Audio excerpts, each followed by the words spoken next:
I just see past me struggling to come to terms with the fact that this is a dead boyfriend best friend trope. Hello, hello, hello.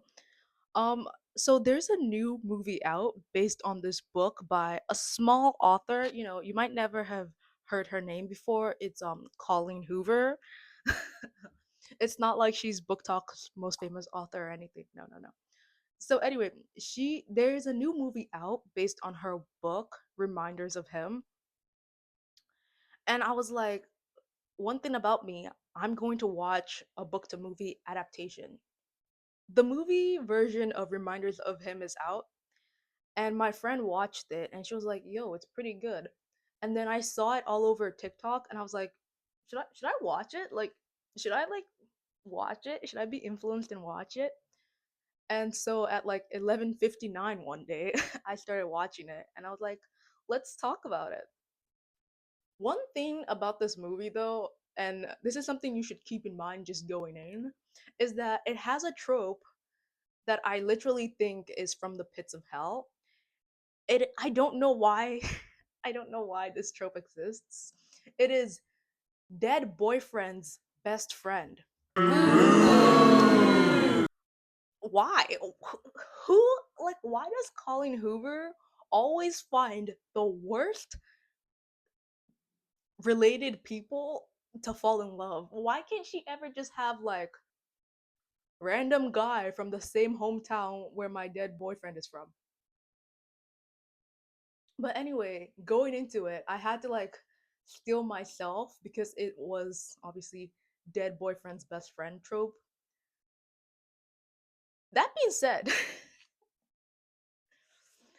I did like the movie. I know everyone's like boo, but the reason I like the movie is because I don't think Colleen Hoover writes romances. I think she writes a story about like human experiences, and then someone in her editor's office forces her, basically holding a baseball bat, and is like, you have to turn this into a romance.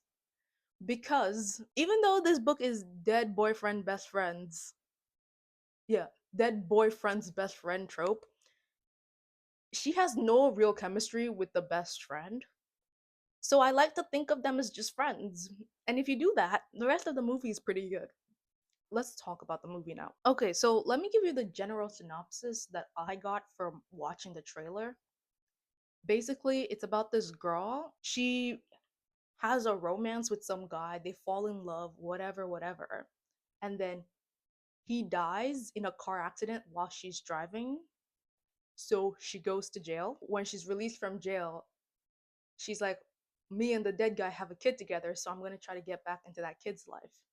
And while she's trying to bond with her kid, she falls in love with her dead boyfriend's best friend. Which, now that I'm saying it, the trailer kind of tells you everything about the movie. It's like the Sharp Notes. It's like the Sparks Note version of the whole movie, cuz that's the entire plot. But obviously, we're going to do like the whole scene by scene rundown that no one asked for. Okay, so we start the movie and the main character's name is Kenna, and she's been released from prison, and so she's in a taxi driving back to like the hometown of the guy because that's where the accident happened and that's where her kid is. And she sees the cross by the side of the road that kind of marks where he died, and she gets out of the car all like stomps over to his like grave marker site, and she steals the cross that marked his grave. And I was like, she's gonna be chaotic. I'm sad for this. I'm all kinds of sad. Basically, she got released from prison after serving her time for killing him in a like car accident, and she got released for good behavior. So she's now going to like look for houses, and her landlord is Marcus's mom from Ginny and Georgia. I love when I recognize like random celebrities in different shows because I feel so in the know. I'm like that Leo DiCaprio meme. I'm like, I know you, I've seen you somewhere.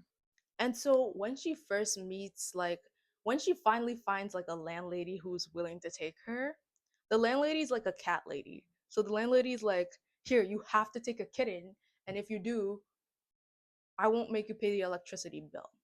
And I thought this kitten was gonna be like a main character in the movie. I was like, oh, it's gonna be like some best friend with a like animal, like you know those feel good movies. This kitten is not in the movie at all. Like this kitten has like maybe 2 3 mentions, and that breaks my heart because this kitten should have been the star of this movie. Literally, I was so excited for the kitten. I wrote, you just know that that kitten is gonna be the best friend she ever had, and that kitten was like an irrelevant side character. That kitten, she probably forgets her name all the time, and that makes me sad.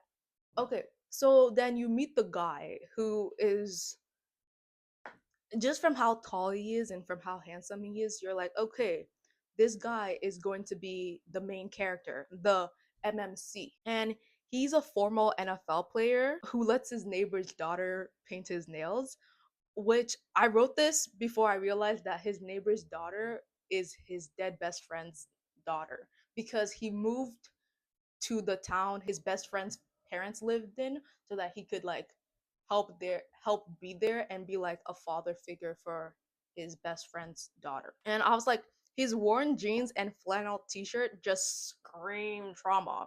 So anyway, she goes job hunting and nobody wants to hire her. Everyone's like, no, we're not hiring, look online. And then because it's a small town, I think some of them recognize her because they're like, oh, we're not allowed to hire anybody with a record.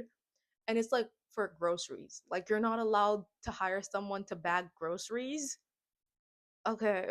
So anyway, she's like looking around town at restaurants, at like grocery stores, at everywhere. And then she looks at a store called Dollar Den, which is basically a Dollarama ripoff. Which I was like, as a Canadian, I don't know if they have Dollarama in America, but they have it in Canada. And I was like, Dollarama! And anyway, we get a flashback and find out that she first met Scotty in Dollarama. Oh, sorry, in Dollar Den, and like she was a cashier at like Dollar Den, and he came in and bought something so he could talk to her and ask her out, and she was like, "Oh no, we're not allowed to date customers because it's like Dollar Den." I don't know. And he goes, "Oh, really?" So he takes his receipt and the stuff he bought to a second cashier and is like, "I would like to return this, and I'm never shopping at Dollar Den again." And like the cashier, you can tell she's been working in customer service for too long because she does not care. She doesn't respond. She just goes, "Here you go," and hands him his receipt. Like she doesn't care about his declaration that he's never shopping at Dollar Den again. She's just like, "Man, take your thing and get out of my line." Literally, I love that. I love her lack of care in that. And this movie is the kind of movie that has like voiceovers.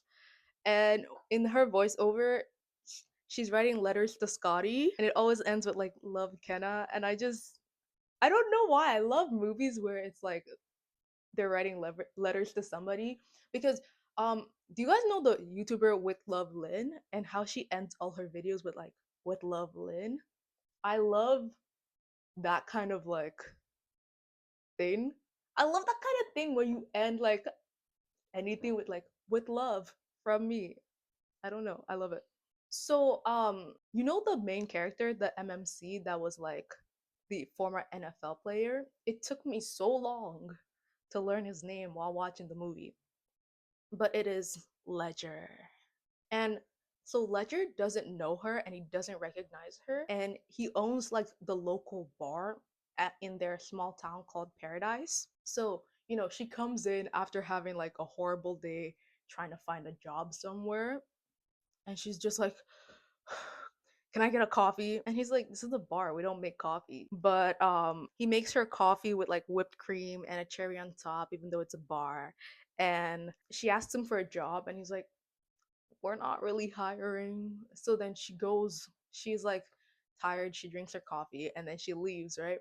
But she leaves her journal behind, her journal where she's like writing all the letters to Scotty. And so he like grabs it, and I guess he grabs it and holds it, like stores it in the back room, and then she comes back and she takes her journal. Oh, so when she left her journal behind, she left the bar and she came back, right?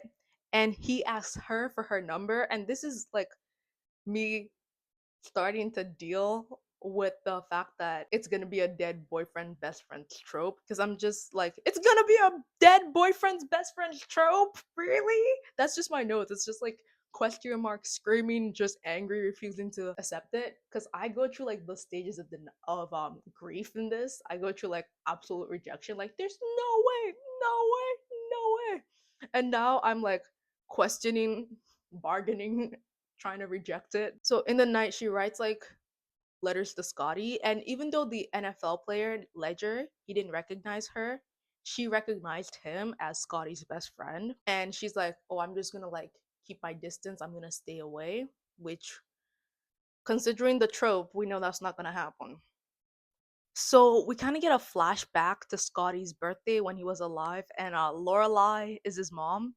Yes, the Gilmore girl herself is his mom. Again, I love recognizing movie stars. I love it. It just makes me feel so cultured. I'm like, is that the actor from this one show?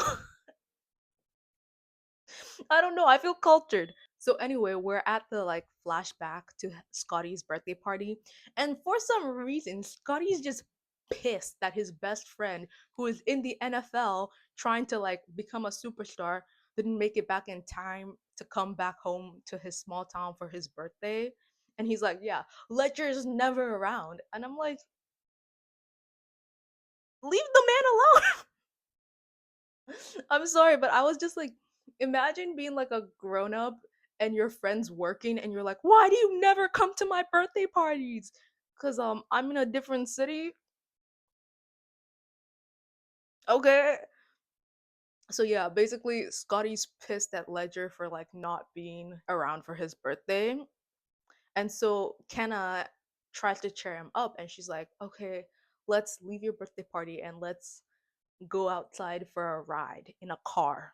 Hope no accident happens. Fingers crossed, toes crossed, everything. So then we flash back again, and she's in court, and we found out that she pled guilty for vehicular manslaughter for driving under the influence. And also, this is when like we discover that Scotty and Kenna have a daughter. But this is like not very surprising because in the trailer you know that Kenna came back to paradise after being released from prison because of her daughter. So now let's learn about the NFL dude, Ledger, our MMC. So he coaches the daughter's baseball games. He owns the orange. Okay, I did not tell you this. But when Scotty first met Kenna, he was driving like an orange pickup truck that Kenna called ugly. And so we found out that like Ledger, Scotty's best friend, is actually the one that owns the orange pickup truck. So that's kind of all we know about Ledger right now. And so he's in Scotty's parents' house because that's where Scotty's daughter stays. And the daughter starts asking kind of about her mom. She's like, where's my mom? Why don't I ever see her around? And so they're still like making up excuses for why her mom is never around. And Kenna comes to like Scotty's parents' house, and the NFL dude sees her, and he just right now figures out that like Kenna is the girl's mother, and thus like the girl convicted of killing Scotty, his best friend, for vehicular manslaughter. And dude's like, you gotta go right now. And he's like shepherding her into his car. He's like just like paranoid that Scotty's parents will see Kenna and like freak out, or like Scotty's daughter will see Kenna and freak out.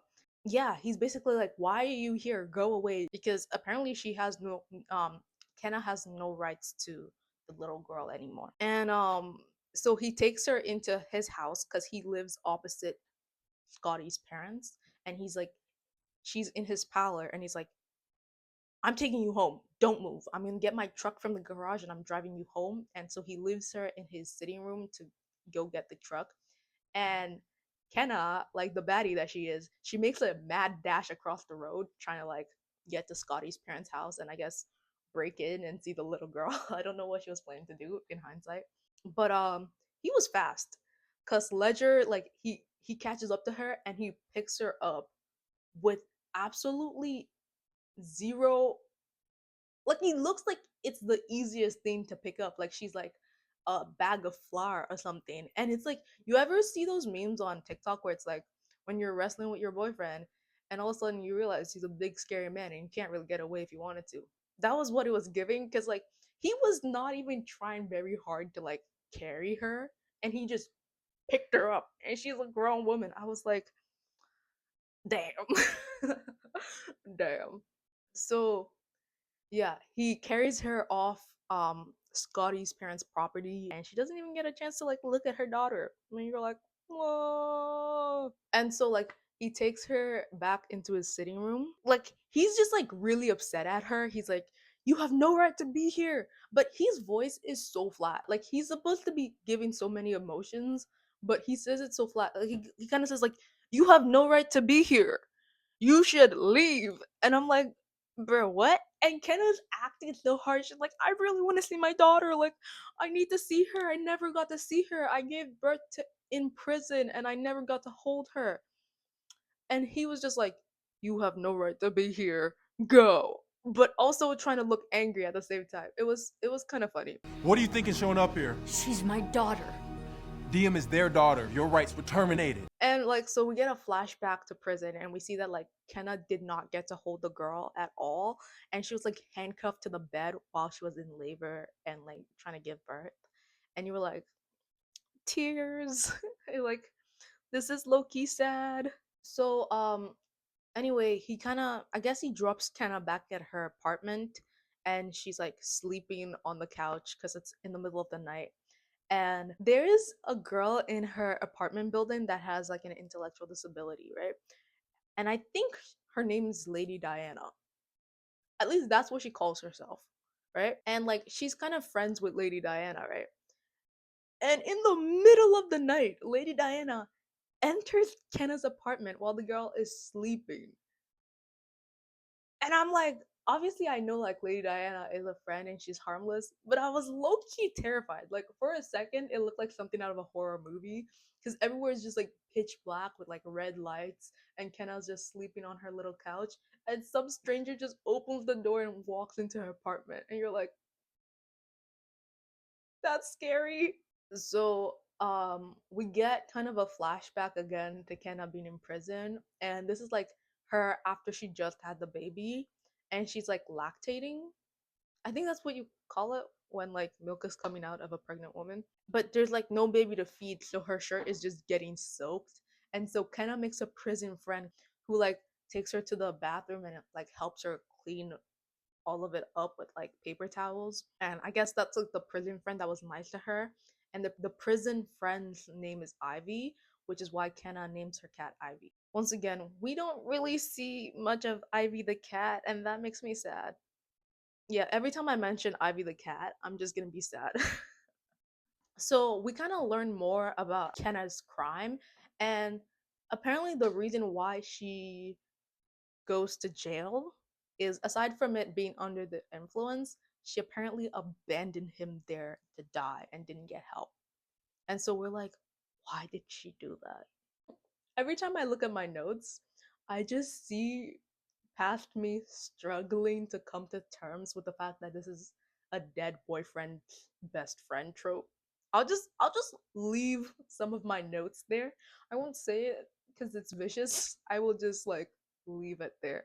So now we kind of move back to Ledger and Scotty's parents, and now that they know that Kenna is around, they're very nervous and they're kind of like worried that Kenna will come and kidnap her daughter and like run away with the girl.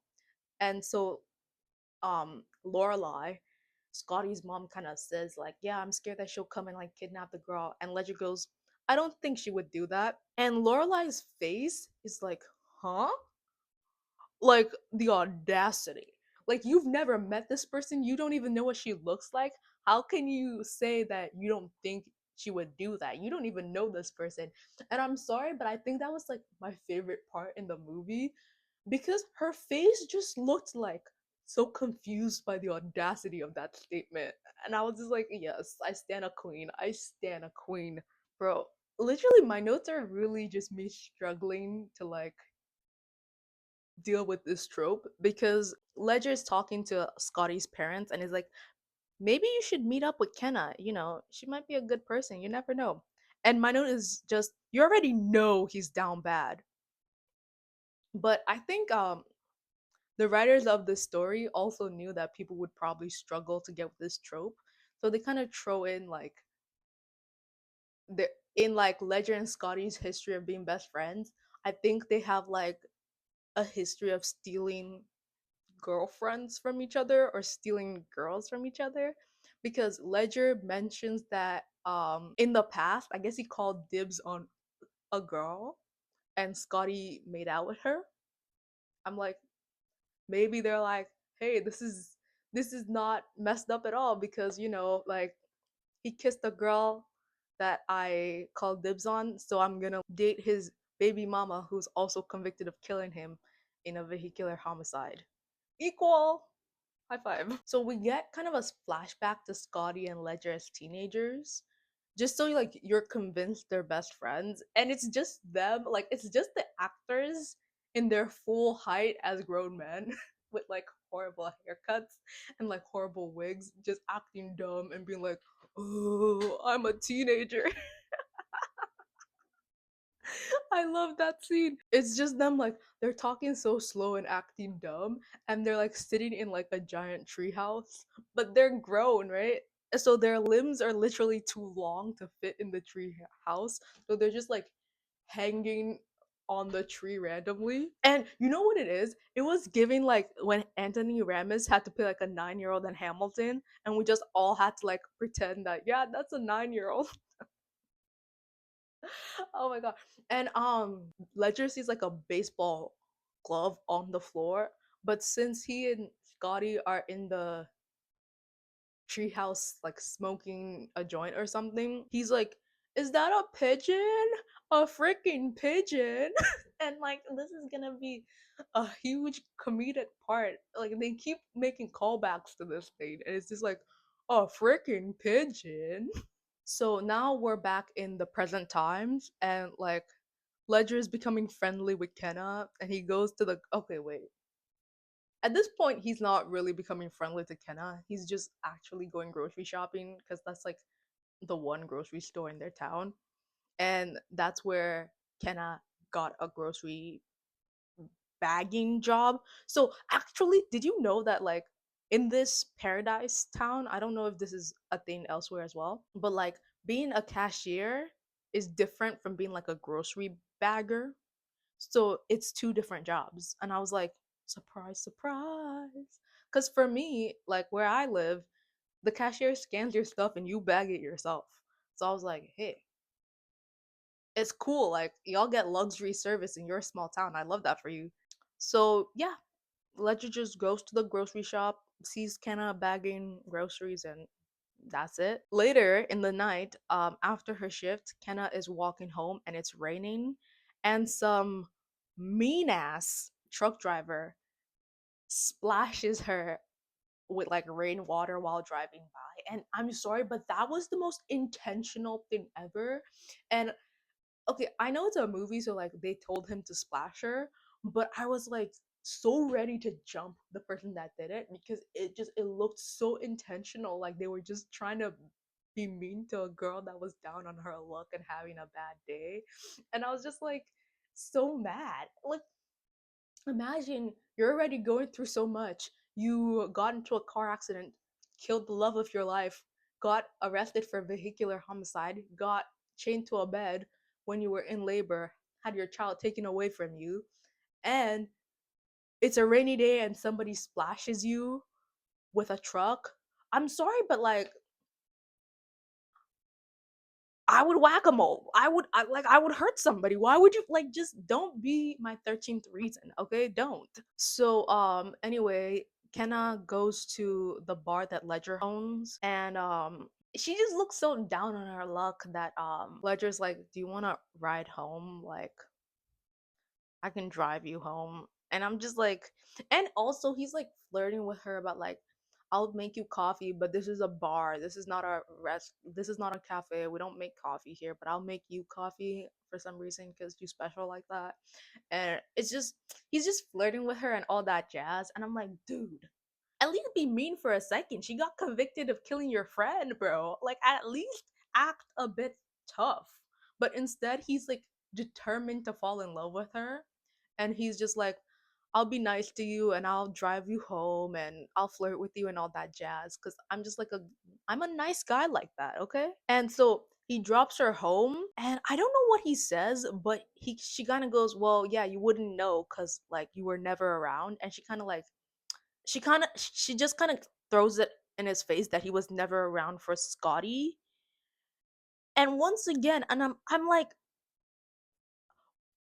what? Like, imagine your best friend being like, even though you're in the NFL and you're trying to like make a career for yourself, you should still be coming to this small town very often to hang out with me. I think what boggles my mind about this whole like Ledger, you were never around for Scotty and Scotty missed you stuff is that like I went to university in Toronto. My friends went to university in Ottawa. Some of my other friends went to university in like Hamilton and other parts of Toronto, and we don't see each other for like 10 out of the 12 months in a year, and we never go, "Oh, you're never around." Because we understand that everybody's hustling for like trying to make their lives better. Like, what do you mean you were never around?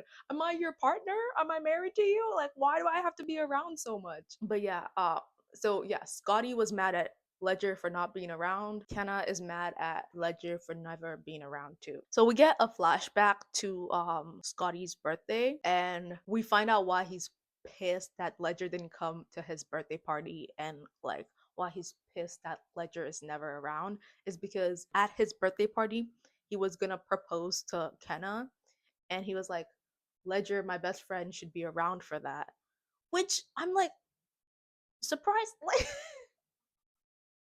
I'm sorry, maybe I'm just too Nigerian, but like, why would I be around for your proposal? Are you proposing to me? Like, just propose and then like tell me you got engaged, and I'll be like, congratulations, man, high five.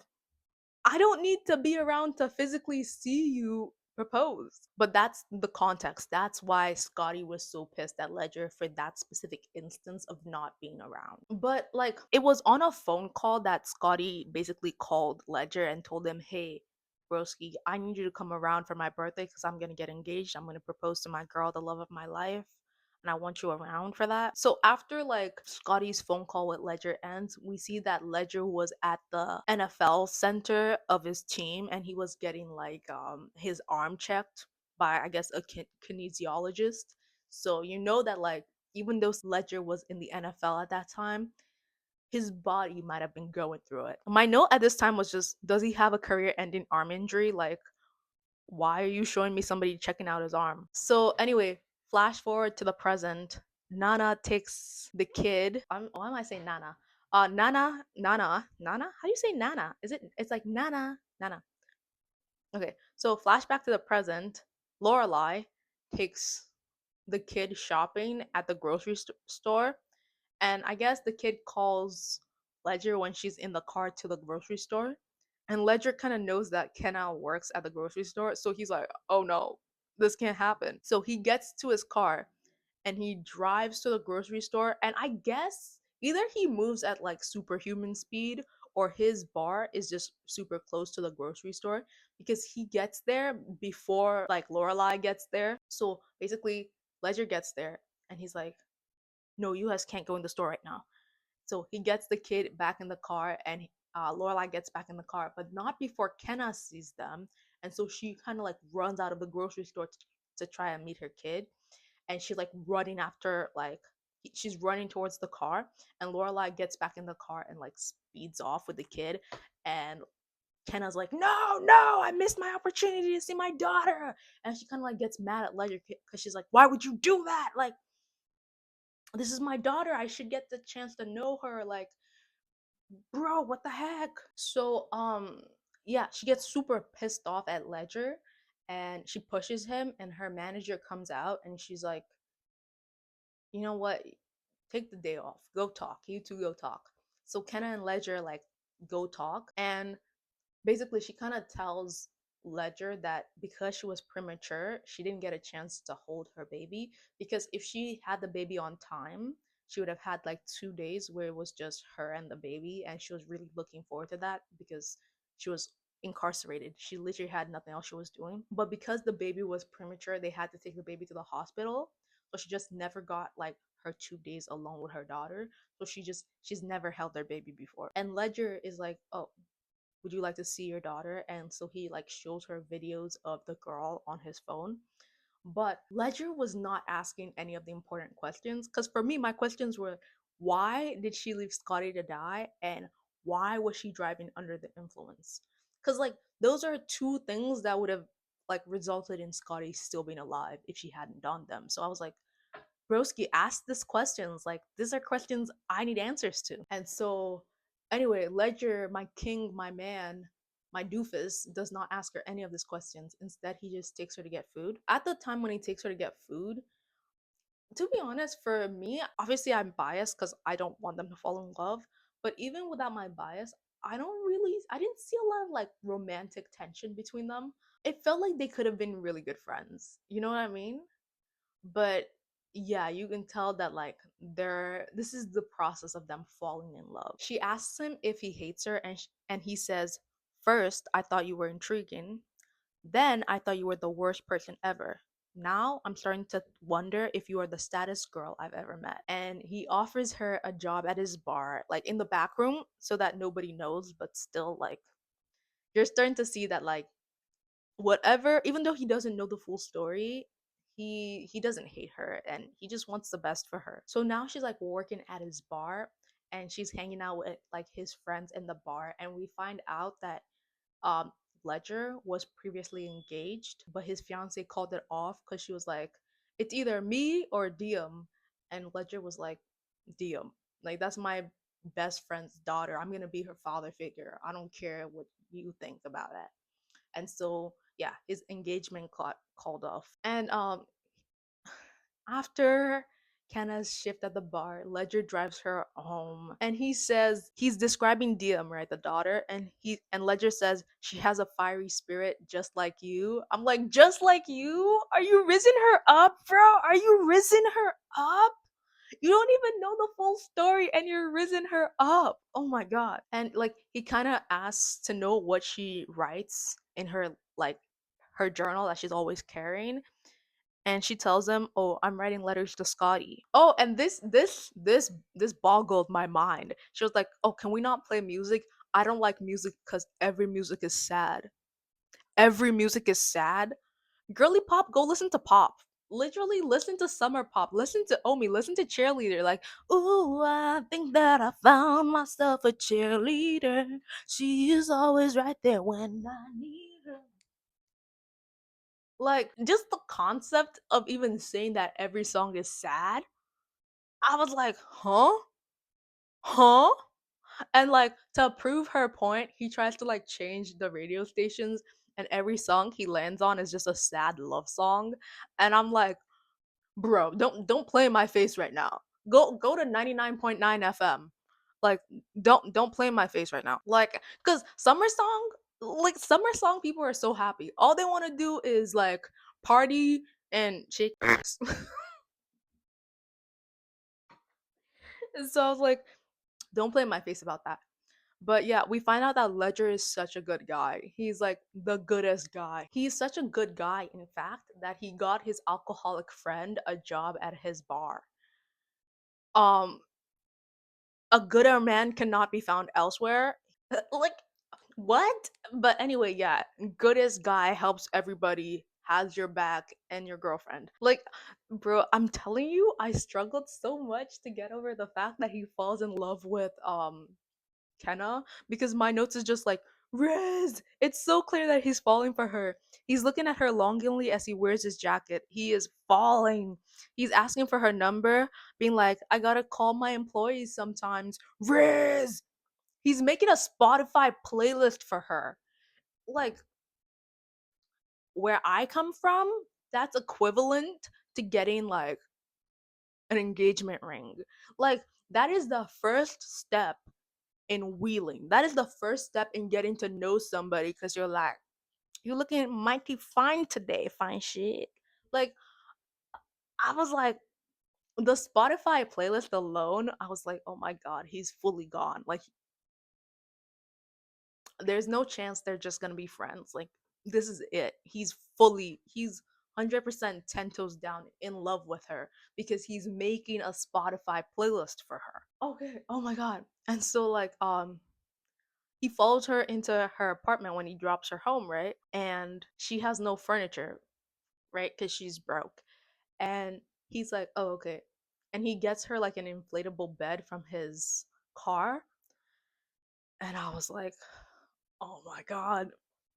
I literally thought like this was it. This was them. They're going to do a dance with no pants. But no, as he's setting up the inflatable bed, he finds Scotty's memorial cross under like her kitchen counter or something. And he's like, what is wrong with you? I'm betraying everybody I love, trying to be nice to you because like I care about DM and you are doing something like disrespecting Scotty's memory and stealing his memorial cross. Like, what is wrong with you? And then she's like, I took it because Scotty never liked memorials. And I was like, whoa.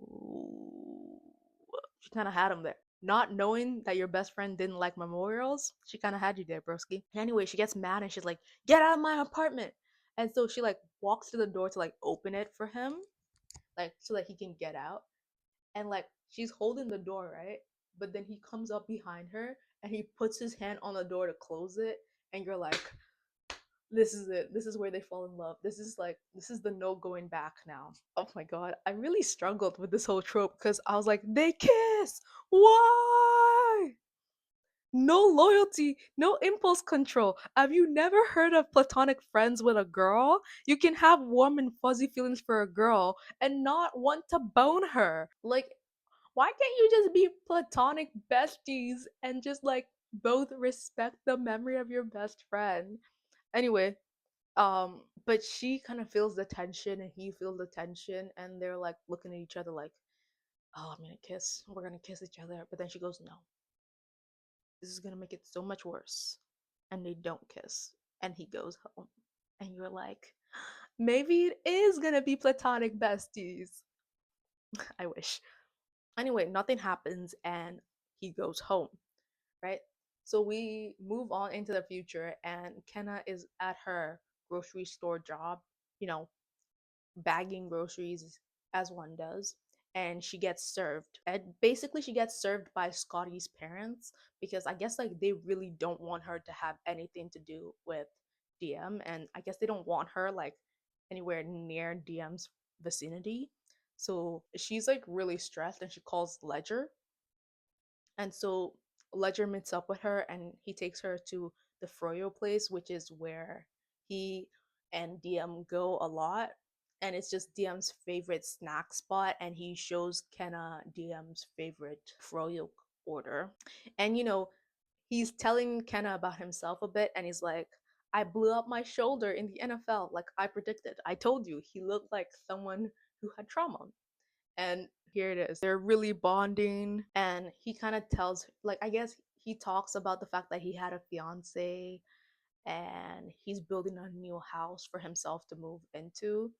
And she's like, oh, really? And he's like, do you want to see my house that I'm building? So he and Kenna drive up, like, into the mountains to see, like, this McMansion that he's building. And, like, they're looking at it and it's so beautiful.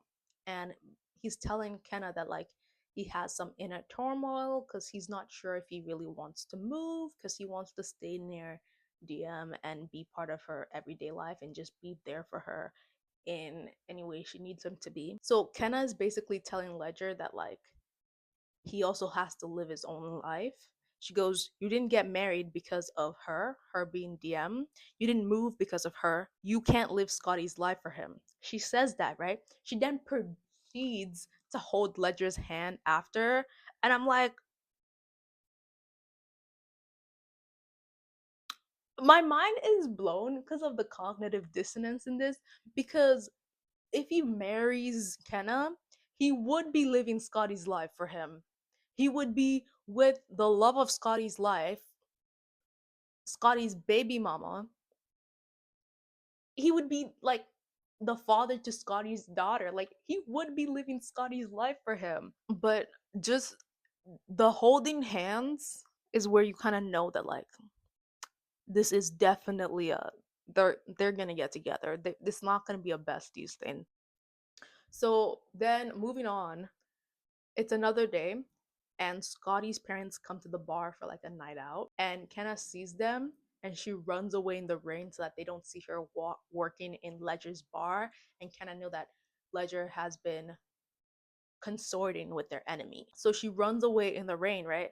And Ledger runs to her house, soaking wet, looking like a majestic creature, and they kiss with the door open. This is my note. Dead fiance's best friend is literally the worst trope. Um, and then they do more than kiss. They do the dance with no pants. Oh my god. The the morning after, she continues writing letters to like Ledger's dead best friend. She continues writing letters to Scotty, and she goes, "There, Scotty, I had sex with your best friend tonight. Not sure it's something you want to hear, but maybe it is. I get the feeling if you can hear this letter wherever you are, you would want me to be happy. And right now, Ledger is making me happy. If it's any consolation, the sex was great, but no one can hold a candle to you." Then Ledger's like, "Yeah, you're just saying that. Like, I was better than Scotty, right?" And like they're like she's like comparing them, and then like they hear lightning outside and they're like, "Yeah, Scotty didn't like that." And I'm like, Scotty is living rent free in their minds. And okay, so I've been like trashing the whole dead boyfriend best friend trope for a while, but I think part of the reason I don't think it landed that well in this show, in this movie, is that Scotty lives rent free in everybody's minds right now because they have not yet told us why he died, or like why Kenna left him there after the accident and why she was under the influence. So his parents still hate Kenna. Ledger still doesn't know why Kenna did what she did.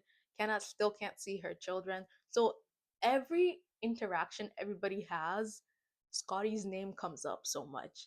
And so it's like it's kind of hard to be like, "Oh yeah, um she's moving on," when you're like, she's really not. She keeps writing letters to him, she keeps talking about him. Even when Ledger and Kenna are together, they still talk about Scotty. They talk about Scotty, they talk about Scotty's daughter, they talk about doing right by Scotty by doing right by his daughter. Like they don't have a conversation that's not about Scotty. So you're kind of like, what do you mean they're getting together? But at the same time, even though I'm like, I hate this idea and I hate this trope, I know it happens. Like, I know that, like, sometimes when somebody loses a sibling, like, they, because of grief and like bonding through grief, like, the person marries their sibling's spouse. Like, I've heard about stuff like that. I heard it happens. So it's not like I'm like, oh my God, this is impossible. I'm just like, at least process and move on from Scotty before you guys get into a relationship. Okay, so it's Mother's Day, right? Ledger gets Kenna flowers for Mother's Day. He brings it to her apartment complex and kisses her in front of everybody. And when I tell you, I was shocked. Like my jaw was on the floor because I've read so many like secret dating tropes that I thought they would be like dating in secret, like hiding it like it was some clandestine thing, and he's kissing her in public. I was like, Shane and Ilya would never. I literally was like, this is not a secret dating trope. The one time where I was convinced it was gonna be secret dating and it wasn't, I was shocked. Like they were showing everybody loud and clear, like we like each other. When I say it wasn't a secret, it kind of was because they still didn't tell Scotty's mom and dad yet. Okay, so Ledger and Kenna go back to Ledger's Milk Mansion and they get down. They do the dance with no pants, and after getting down, Ledger's like, "Can you finally tell me what happened with my best friend? Like, explain the accident to me. Why did he die? Why did you leave him? Why were you under the influence?" Like, he had to have like one last rump before he found out any information that would make Kenna a villain, and he wouldn't be able to like get with her with no guilty conscience. And I was like, okay. So Kenna's kind of like, you want to hear about the accident? Fine, I wrote about it. I wrote it down in a letter to Scotty. There were two questions I had. Why was she under the influence? We find out that she was under the influence because Scotty brought like a weed gummy and like he ate half, and she was kind of like, oh, I don't really want, and he was like, oh, you should eat the other half, like don't make me eat this whole thing by myself.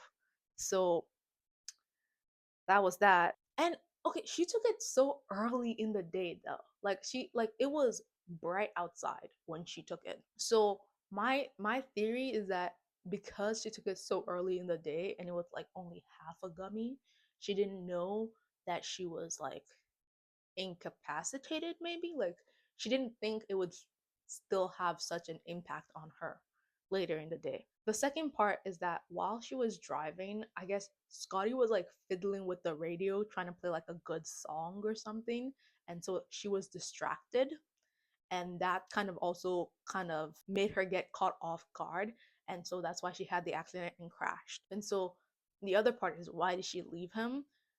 She was under the influence, right? And so she went to the main road to like try to get help, but nobody would stop for her. Like she was waving and waving and waving them down and like being like, guys, somebody stop, but nobody would stop. So she kept walking further and further and further into town. And I guess she was high, right? And she had like injuries on her head and stuff. So she also kind of was forgetting that she was leaving him further and further behind, the further down the highway she walked to try to find help. And so she kept walking farther into town, and then at some point she just collapsed and crashed and she passed out. And my thing was like, the whole explanation kind of genuinely blames Scotty for his own death and the whole like accident. Like it just is what happened, but it kind of shows that like Kenna made some bad decisions, but she did not do anything malicious, because the whole thing is kind of like Scotty gave her the gummy, and then Scotty was like, "Oh, you should drive to the diner so that we can get like some snacks or some food." And then he was also the one playing with like the radio and the music in the car, and he was the one like leaning on her and distracting her while she was driving. So that whole thing kind of like, it largely absolves her of a lot of the guilt in the like in the thing. And oh my god, there was an iconic quote in this movie, and it's from the book, but I've heard it before, but I never knew Colleen Hoover wrote it. And it's, the quote is, there was before you and there was during you. For some reason, I never thought there would be an after you. And when she read out that quote, I was like, ah! Like I love that quote. I used to think about it from time to time, but I never knew where it was. But it was so beautiful, and now like seeing where it's from and experiencing the story, I was like, yes, I love this quote so much. This is what I mean, where I feel like sometimes I don't feel like Colleen Hoover is a romance author and her books don't feel like romance, because it ends with us, ugly love, this movie, reminders of you. It doesn't feel like it's about a romance story. It doesn't feel like it's about falling into a new love. In this instances, it feels like her stories is about recovering from like past trauma and dealing with difficult situations, and like just telling human stories and experiencing human emotions. And then it seems like somebody forces her to like put a random love story in it, because this story, I'm not even gonna lie, 90% of it is about Scotty and like what happened to Scotty and moving on from Scotty. That you're like, who tried to market this as like a romance story? This seems like a literary fiction that somebody was like, no, you have to write romance in it because romance sells. And like, if you don't put romance in it, the book talk girlies are not gonna read it. So turn it into a romance. And you're just like, I genuinely don't know. I genuinely think she has to write them under duress. She has to put the romance part in under duress. Cause like in this instance, and this is again part of like it not feeling like a romance story to me. Scotty is such a big part of their relationship. They mention him in like their most intimate moments when it's just the two of them together. Like even after intimate scenes, they still talk about Scotty. That's why I'm just like I'm not feeling their romance. And for me, it was just like Kenna needs space and time to recover from Scotty because like if she gets with Ledger right now, Scotty will always be the center of their relationship. That's what drew them together. That's what they bond over. That's all they talk about. Like after she tells Ledger what happened to Scotty, he's like, "I'm sorry you lost him," as he's about to kiss her. Like you see what I mean where it's like it's not really giving romance. It's giving like grief and mourning and recovery. Okay. So they are in Ledger's McMansion, right? And Scotty's dad kind of pops by for whatever reason and he catches them with their pants down. He catches them and he's just so furious and he leaves. Like he doesn't say anything, he just leaves. And so Ledger, with his super speed, gets to Scotty's parents' house that same night. And Scotty's dad is just outside, like, is it he's watering his grass or his flowers or whatever, and he just says, "He was your best friend, bro." That line broke, snapped my heart into pieces. And so now that like Ledger knows the full story, he's like trying to convince Scotty's parents to talk to Kenna, and he's like, "I think the three of us need to sit down and talk about this, and like we were wrong about the her." And like he's really trying to advocate for Kenna. He says something where the sentiment is good, but it lands kind of harsh on the year. He says, "You've taken the worst moment of her life and made it into who she is." And I'm just like, dude, the worst moment of her life cost them their son. Like, again, I know that Ledger meant no harm, but that sentence just landed so bad. And Patrick thinks the exact same thing. Patrick is Scotty's dad because Patrick punches him in the face. Sorry, my microphone died, so I hope you can hear me. Um, so later, either that night or the next day, Ledger goes to Kenna's house and he's like, just give them some time. And Kenna goes, "They've had years. They're never gonna get over it." And I was like, huh? Like, you know what I mean? Where like, you know that Kenna and Ledger, they're not talking from a place of malice, but at the same time, Scotty's parents lost a kid. Like, that's not something you just easily get over. You know what I mean? So, anyway, I think she was explaining that she kind of pled guilty because she just felt like she loved Scotty and he died and she felt so guilty for it and she didn't know she was pregnant. But like if she had known she was pregnant, she would have fought and like she wouldn't have pled guilty. And she would have actually like kind of explained to them what happened because now they still don't know any of the truth regarding the reason that Scotty died. They just think that she was irresponsible, got drunk, and left them there. So obviously, there's reasons why they hate her. So anyway, Kenna is like, "I'm gonna leave. They know you're a good influence on her. They love you. They'll probably forgive you. But if I stay, like, I don't want to ruin DM's life right now, and her life is pretty good. She has grandparents that love her. She has you as a father figure, and I'm just like a screw up, mess up mom, and like she just doesn't need me in her life, and I make her life work. So I make her life worse. So I'm just gonna leave." Ledger's like, "When DM asks about her mom, I'm gonna make sure she knows how incredible you are." They break up, and again, like first of all, there are so many reasons why I didn't really like their romance, but at the same time, like there's not enough like moments in the movie to make their break up like heartbreaking or heavy or anything. You're just like, "Oh, okay, they broke up." But you know, you hope that Ledger still gets to be in the kid's life, and you kind of hope that like Kenna gets a chance to be in like her daughter's life. And then Ledger is kind of like, "Ugh, I gotta do something for Kenna. I gotta like do my best to let Scotty's parents know the true like circumstances of their son's death." So he takes the notebook where Kenna writes like all her letters to Scotty, and he kind of marks the page where she wrote like about the accident, and he gives it to Scotty's parents, and he's like, "You guys should just read this so you actually know what happened that day." And he kind of goes like, "I don't want you to read the letter because I love Kenna. I want you to read the letter because Scotty loved Kenna." And I'm sorry, that's just such an That's such a line. I like that line so much. And I don't know. I like that line. I like that line. But for that line, you see what I mean a bit. Sorry, not to like harp on it, but like you see how that line kind of again shows that it's more about like past recovering from past trauma than it is about like romance and falling in love. Because again, it's like centering Scotty as the leading man and not Ledger.